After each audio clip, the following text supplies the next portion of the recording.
बहुत रास्ता अतिक्रम करने को पड़े केवल यह जानापी कि प्रकृत में निजर किए। एकेला रहिबा सबुठु भल।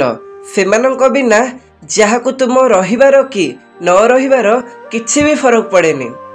समय आपणकर चाहिब तो हीरा बनई दियो, न चाहिब तो निदर स्वप्न रे हजि जाओ।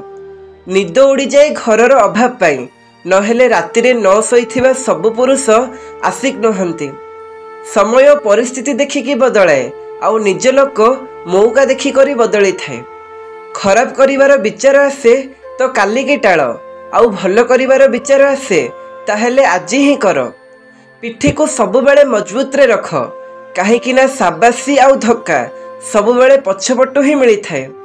परखिब तो केही निजर नुहे, बुझिब तो केही पर भी नुहे। बारंबार मन कहे हार मानिबा पई, किंतु मने पड़ी जाए एबे तो बहुत लोकंक कथा को मिछ बोली प्रमाण करिवार अछि। निज जीवन को नहीं केबे निराश हुओनी। किए जानिछि आपणक परी जीवन को जीवा आउ काहार स्वप्न थिबो। मु जाने मोर भी किछि प्रतिभा अछि, काहेकि ना ईश्वर कौनसी जिनिस को बेकार रे बनई नथिबे। प्रभु कही थांती, तू सैबा पूर्व सबको क्षमा करिदे, तू उठिबा परे मु तत्ते क्षमा करिदेबी।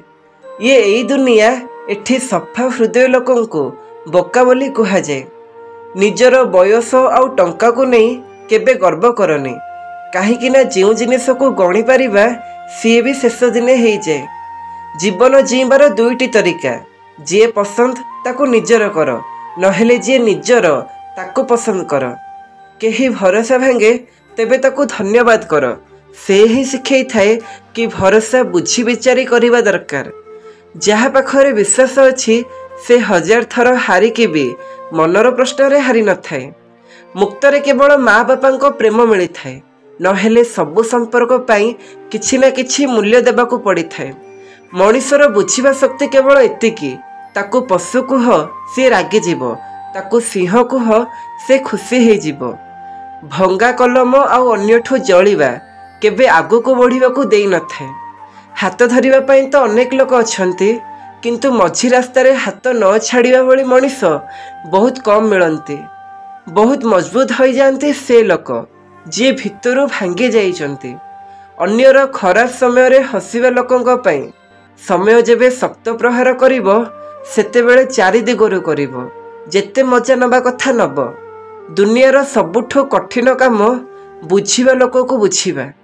लोके हजि जांतिनी, बदली जाती। सबुबेले एकापण रे सीए ही रही थाए जे सबुबेले सत्य को बाछि थाए।